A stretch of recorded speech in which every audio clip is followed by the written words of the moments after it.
सर्वधिष्ठान धात्रे नमः। सर्वधिष्ठान धात्रे नमः। ओम जगदाधार सर्वधिष्ठान धात्रे नमः। सर्वधिष्ठान धात्रे नमः। ओम जगदाधार सर्वधिष्ठान धात्रे नमः। सर्वधिष्ठान धात्रे नमः। सच्चिदानंद भगवान की जय। सत्य सनातन धर्म की जय। सतगुरुदेव भगवान की जय।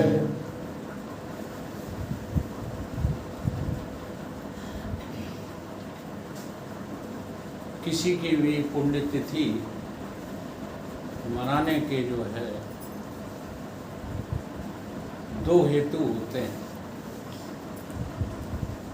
एक प्रपंचिक हेतु होता है और एक आध्यात्मिक हेतु होता है।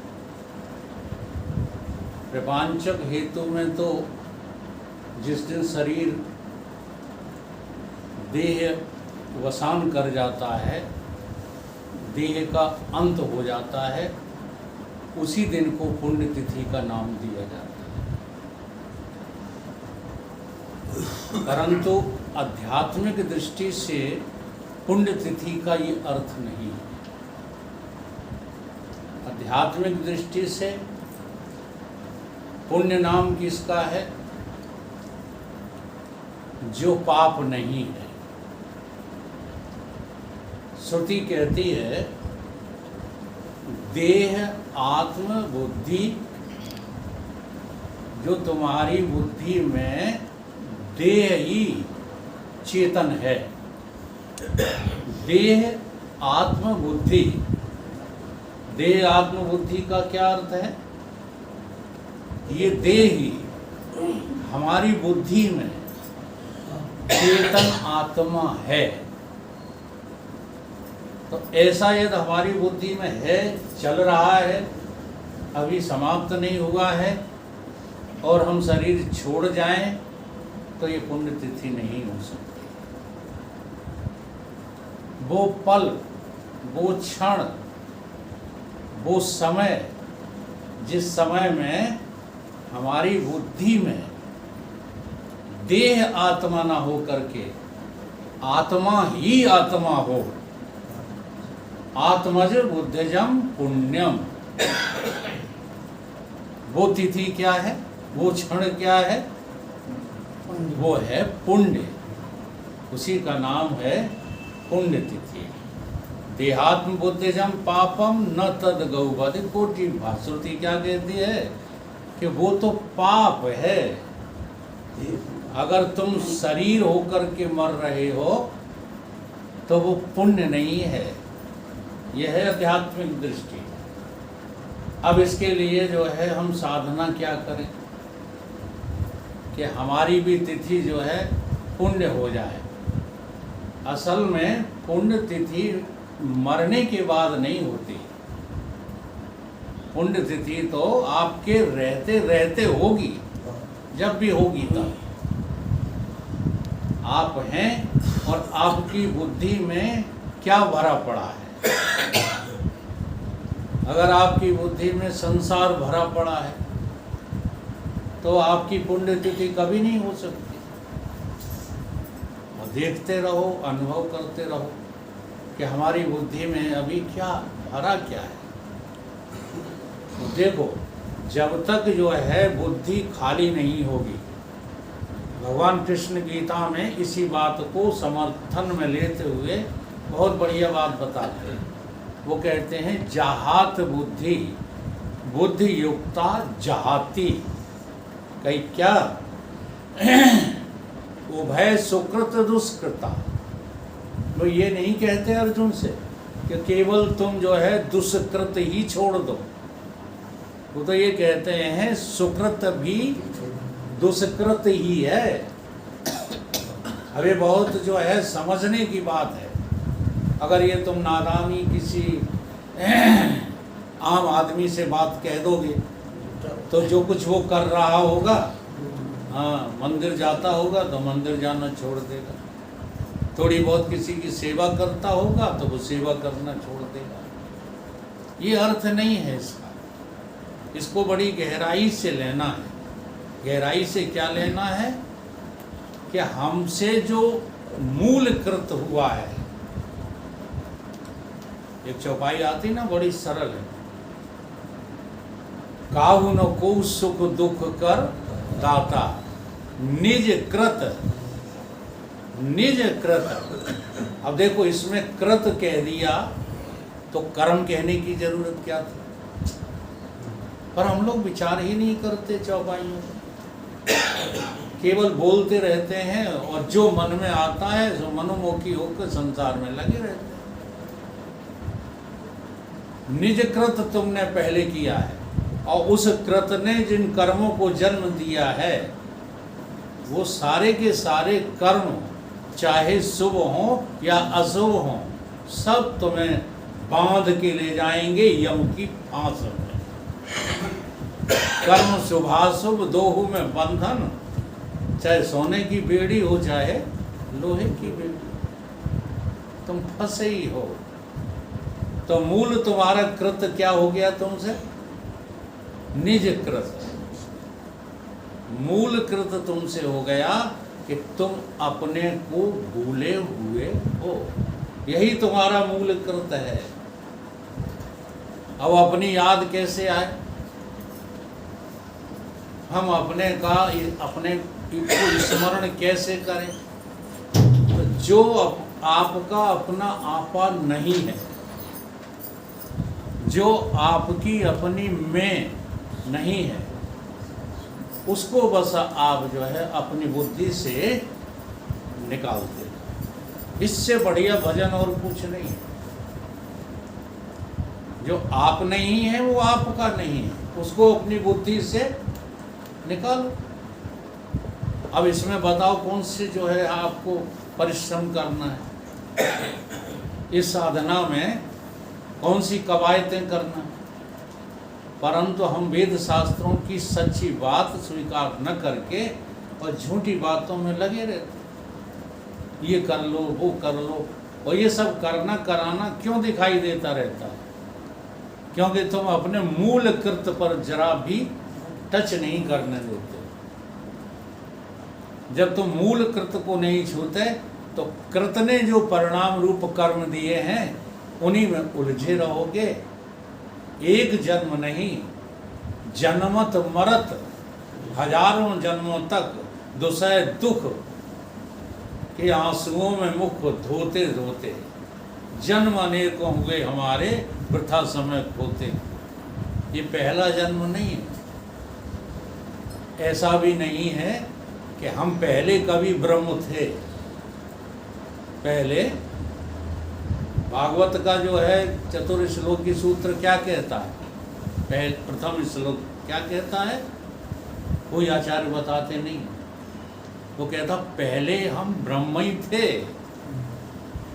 पहले मैं कौन था? चेतन। कब? जब सृष्टि नहीं बनी थी तब हम कौन थे? ब्रह्म थे।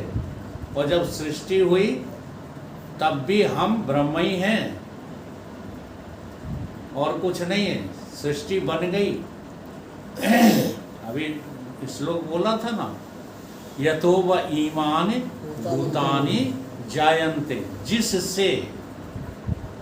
जिससे सारी सृष्टि पैदा हुई। अब किससे पैदा हुई है? जैसे आप उदाहरण लीजिए, जिससे सारे मकान बने वो कौन है? जिससे सारे मकान, सारे बर्तन, सारे ढेला सब बने, वो क्या चीज है? अब देखो, यतो व ईमान जायन्ते, जिससे सब पैदा हुए, और कई जिसमें सब जीवित हैं। यतो व ईमान भूतानि जायन्ते एन जातानि जीवन्ते, उसी में सब जीवित हैं। अच्छा, ये मकान किस में खड़ा है? सारे बर्तन जो हैं वो किस में दिखाई दे रहे हैं? तो अब इनका जीवन भी कहाँ चल रहा है? मिट्टी में ही तो चल रहा है। सारे मकान, चाहे जितने बड़े बिल्डिंगें हों, सब क्या हैं? सब किस में जीवित हैं? मिट्टी में, हैं कि नहीं? और अंत में जब ये जो है समाप्ति होगी, तब किस में प्रवेश कर जाएंगे? फूट के ये लहर जल से ही बनी है और बुध बुध भी विचारा, नाश किंचित नाही होता, जल हुआ सारे का सारा। डूब करके भी, बूढ़ करके भी तो गुल्ला जल ही होने जा रहा है कि और कुछ हो जाएगा? मकान फूट कर क्या हो जाएगा? अभी क्या है? मिट्टी है। और जब नहीं बना था तब भी मिट्टी थी। यद प्रियंती, ये जो है उसी में प्रवेश कर जाएगा जिससे निकला था, जिसमें जीवित है, उसी में क्या हो जाएगा? ये प्रलय हो जाएगा। यद प्रियंती अभिविशंति, इसको क्या कहते हैं? अब यहाँ किधर इशारा है? देखो इस श्लोक में इशारा किधर है? हम लोग पूछते हैं कि जो किसी से नहीं जाना जाता उसे हम कैसे जाने? तो ऐसे जानो कि जिससे सब पैदा हो गए। अभी उदाहरण में ही तो जानो। उदाहरण में यदि जान लोगे तो चिंतन करने की तुम्हें सुविधा हो जाएगी। अब उदाहरण में नहीं समझते कुछ भी, उदाहरण कोई सत्य समझ लेते हो तो फिर तुम चिंतन नहीं कर पाओगे। उदाहरण केवल जो है तुम्हारी चिंतना के लिए है। ये प्रपंच भी जो दिख रहा है, ये क्या है? एक दृष्टांत है।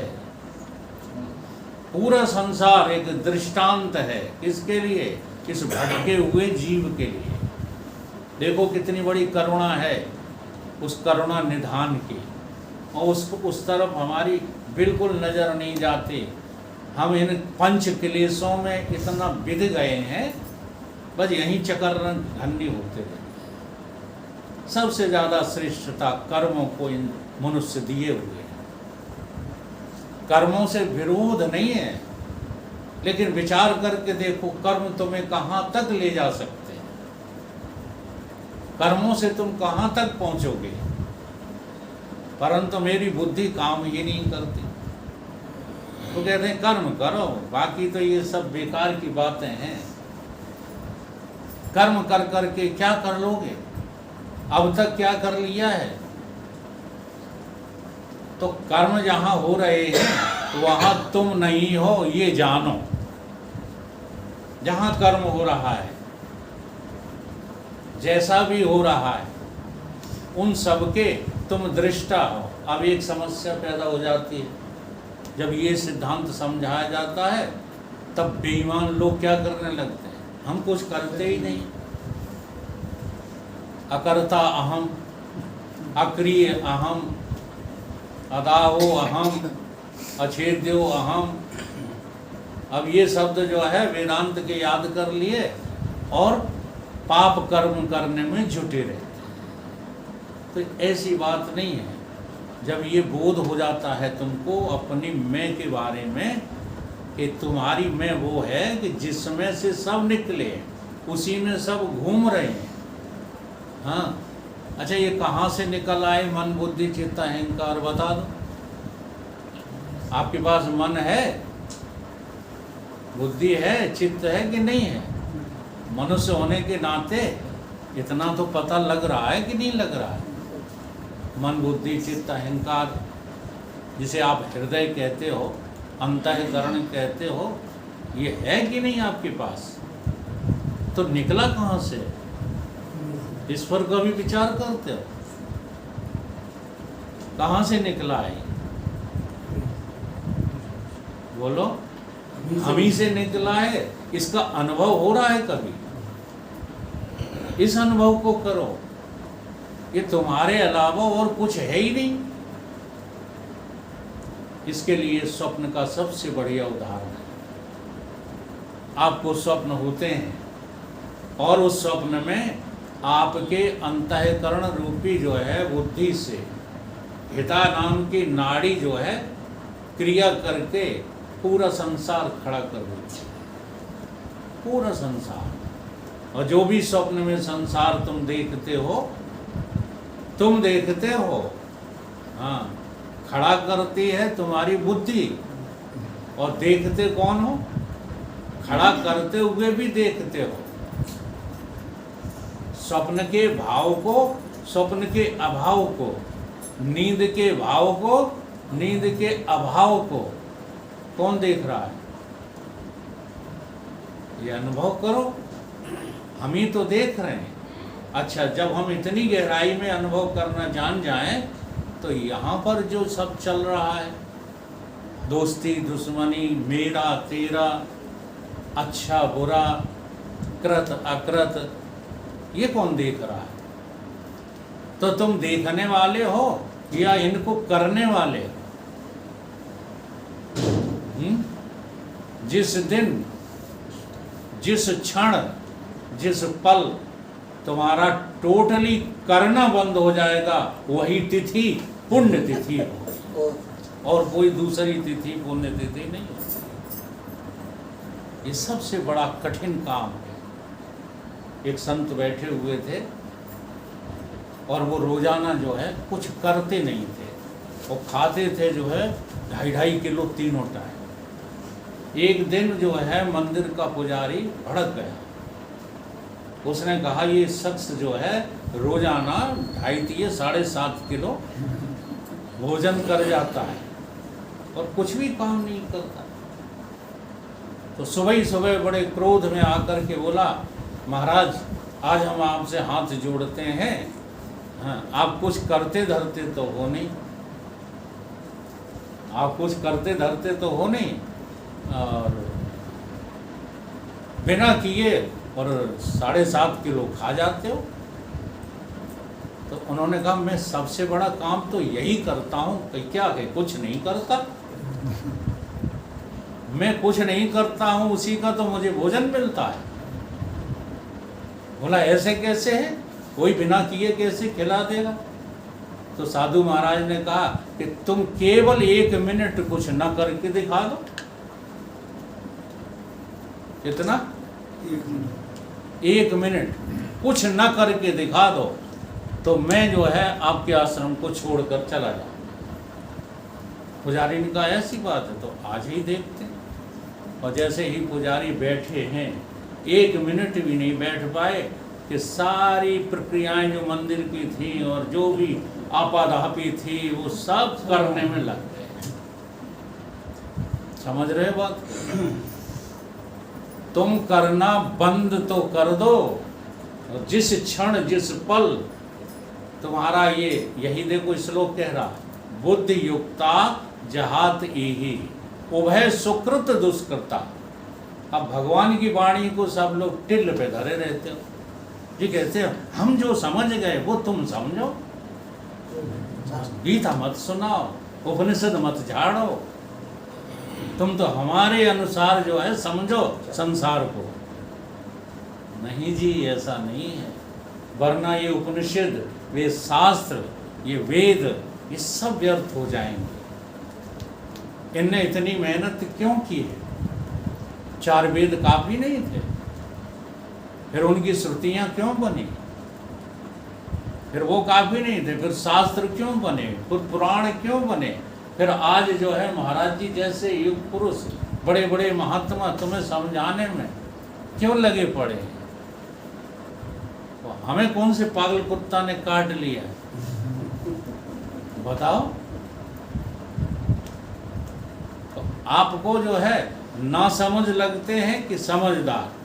अब देखो, ना समझ हम इसलिए नहीं लगते, आप लोगों को ना समझ इसलिए नहीं लगते कि आप समझने के लिए मेरे पास आते हो, इसलिए ना समझ तो लगते नहीं है ना। लेकिन तुमको भी वो समझदारी आ नहीं रही है जो वेद शास्त्र सतगुरु हम देना चाहते हैं। इसलिए ये जो है मेहनत करना पड़ रही है। तो उसका फिर क्रम है जो सभी वेद शास्त्रों ने बताया है। हाँ, प्रारंभ तो जो है शुभाशुभ कर्म से ही होती है। अशुभ कर्मों को त्यागो। शुभ कर्म करो। अब जब इतनी बात की जाती है कि अशुभ कर्मों को त्यागो, तो तुम कहते मेरा बिजनेस नहीं वो होना चाहिए और अशुभ कर्म छूट जाए, तो ऐसा कैसे हो सकता है? जिस कर्म से तुम्हारा जीवन पतन की ओर जा रहा है, उसी कर्म का नाम तो अशुभ कर्म है, और उसे त्यागे बिना कहते कलयुग खत्म नहीं हो रहा है, कलयुग तो और बढ़ता ही जा रहा है, क्योंकि तुम्हारी सोच बिगड़ती जा रही। कलयुग कहाँ बढ़ता जा रहा है?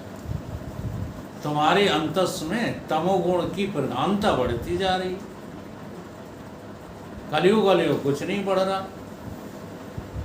अगर जो है शास्त्रों के अनुसार अंतःकरण में रजोगुण तमोगुण की प्रधानता खत्म हो जाए, तो आज भी सतयुग नहीं है, परंतु वो कब हो सकता है? अंतःकरण की शुद्धि से है, या सारे जो है हिंदू मुसलमान लड़ लड़ के मर जाएं और मर के फिर नवीन हिंदू पैदा हो, नवीन मुसलमान पैदा हो, तब सतयुग आएगा। यही धोखे की धारणा जो है मनुष्य को पागल बनाए हुए है। कहते एक बार प्रलय होगी, उस प्रलय के बाद फिर नए नए अंकुर उगेंगे, फिर जो है सतयुग आएगा। वो एक बाबा था, कह के करके मर गया, और सतयुग आएगा, सतयुग आएगा। नित्य युग धर्म रहे सब केरे, सदा राम माया के प्रेरे। आपके अंदर चारों युग हैं, लेकिन आप अध्ययन ही नहीं करते हो, आप स्व अध्याय नहीं करते। चारों युग हैं आपके भीतर, लेकिन आप पालन कलयुग का करते रहते हो। तामस बहुत, रजोगुण थोड़ा, बस। अच्छा, क्या अच्छा लगता है? पैसा बढ़े, हमारे पास पैसा बढ़े, हमारी जो है वैभव बढ़े, हमारी प्रपंचिक तरक्की हो, है ना, ये अच्छा लगता है। या ये कुछ भी ना हो, केवल मुझको परम तत्व बतलाने वाले सतगुरु मिल जाएं। बोलो क्या इच्छा क्या रहती है अंदर से? चलो अब होती है इच्छा, लेकिन अभी तक क्या रही इच्छा, है ना? अपन तो सत्संगी हैं, गुरुओं की शरण में हैं, इसलिए इन बातों का अपन पालन भी कर रहे हैं, विरोध नहीं कर सकते। जरा आम आदमी से पूछो क्या चाहिए, और इन्हीं सब बातों के कारण से समाज के जो व्यवहार हैं वो सब गंदे हो गए कि नहीं? अभी अभी हमारे जो है क्या नाम, वीरेंद्र सिंह जी घर देखने के लिए गए, 3-4 दिन उनको घुमाया फिराया गया, और अंत में जो है बात कहाँ अटक गई? वही रुपयों में अटक। इनका इसका नाम इंसानियत है। अब कई लड़का नहीं करेगा, करना नहीं चाहता, तो 4 दिन तक हमें बेवकूफ़ क्यों बनाते रहे? अब देखो बात ये कहाँ अटकी रहती है। उसके दोष देखो, उसी को नहीं, हमारा भी तो दोष है।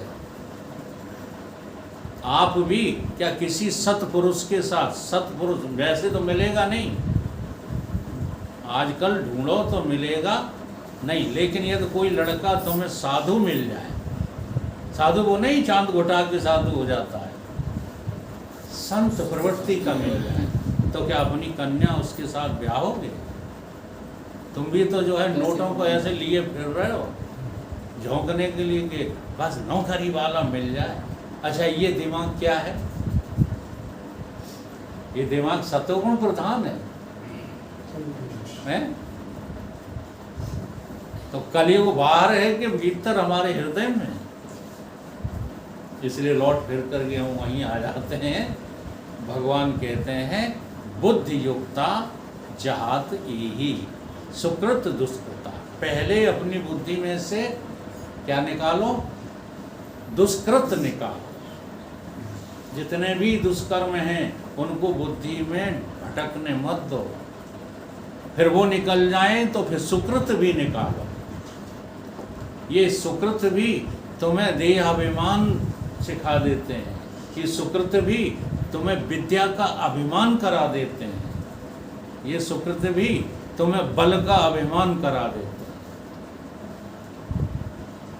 इसलिए विद्या का अभिमान, बल का अभिमान, कुल का अभिमान, जाति का अभिमान, ये सारे अभिमान हमको पुण्य तिथि तक नहीं पहुंचने देते। आज का विषय क्या है? पुण्य तिथि। ये पुण्य तिथि नहीं है जो प्रपंचिक रूप से हम जो है शरीर को छोड़ जाने को पुण्य तिथि कहते रहते हैं। ठीक है, मनाने के लिए, क्योंकि हर जगह मनाने के लिए संकेत ही है। जैसे होलिका दहन का क्या अर्थ है? इधर उधर की लकड़ी कंडा जोड़े और आग लगा दी है। इसी के लिए जो है हमारे शास्त्रों ने होलिका दहन पर इतने बड़े बड़े ग्रंथ लिखे। ये देह रूपी जो है होलिका, इसको जलाकर राख करो, तब तुम्हारे अंदर प्रहलाद प्रकट होंगे। प्रहलाद माने परमानंद, प्रहलाद माने वो आनंद, हाँ, जिस आनंद का कभी नाश नहीं होता। वो क्या है? ब्रह्मानंद। वो तभी प्रकट होगा जब देह होलिका जलकर राख हो जाएगी। तो वो सांकेतिक जो होते हैं त्योहार, वो इसलिए नहीं होते कि तुम अंधर भसोटा परंपरागत लगे ही रहो, समझो बूझो कुछ नहीं। और हिंदू, इसलिए मेरा राष्ट्र विश्व गुरु था। अभी कोई कह गया ना हमारा राष्ट्र विश्व गुरु, तो विश्व गुरु इसलिए नहीं था कि पढ़ लिख करके तुम जो है नष्ट भ्रष्ट हो जाओ। विश्व गुरु इसलिए था कि उस रहस्य को वो जानता था जिसको विश्व नहीं जानता। भारत उस रहस्य को जानता था। आज वही रहस्य तो सबसे हट गया है। ये वेदांत कोई बकवास नहीं है, जीवन का जो है आनंद है वेदांत। तो हमारी बुद्धि से सुकृत दुष्कृत दोनों जब निकल जाएंगे तब क्या होगा? योगा योजस्व, तब तुम इस धर्म युद्ध में लग जाओगे। भगवान कह रहे हैं योगा योजस्व योग कर्मस कौशलम। फिर तुम्हारे द्वारा जो कर्म होंगे उनमें कुशलता ही होगी, कभी कोई दुख होगा ही नहीं, चाहे कुछ कर डालना। अब इन शब्दों को सुनकर के चाहे कुछ कर डालना, हम चाहे कुछ करने लगते हैं और बुद्धि में से सुकृत दुष्कृत निकलते नहीं हैं, अर्थात आत्मबोध प्राप्त नहीं होता और चाहे कुछ करने लगते हैं। उसको पुण्यतिथि नहीं कहा है। जब हमारी बुद्धि में केवल आत्मा ही आत्मा रह जाए, खेल बुद्धि का ही होगा श्रीमान जी। बुद्धि में प्रपंच भरा पड़ा है। अच्छा, नहीं भरा पड़ा, उदाहरण के लिए देख लो, इसमें दुनिया भरी पड़ी है कि नहीं है? आप सोचते होंगे कि इतने बड़े में दुनिया नहीं, इसके भीतर एक इतना सा है, उसमें सारी दुनिया भरी पड़ी है। तो तुम्हारी बुद्धि में ये दुनिया नहीं हो सकती है? कहीं दुनिया बाहर नहीं है, कहीं संसार बाहर नहीं है, सारा संसार हमारे इस अंतस में भरा पड़ा है। और संसार के निकालने का नाम भगवान का भजन है। और संसार निकल गया, बुद्धि खाली हो गई, फिर उस बुद्धि में जो प्रकट होगा वो कौन होगा? मैं ही तो प्रकट होगा। और जिस क्षण प्रकट होगी उस मुहूर्त की तुलना में कोई दूसरा फिर मुहूर्त, अब उसी का नाम है पुण्यतिथि। ऐसी पुण्यतिथि सभी के जीवन में आए, ऐसी मेरी माता जी की ओर से सबको शुभकामनाएं हैं। बोलिए सतगुरुदेव।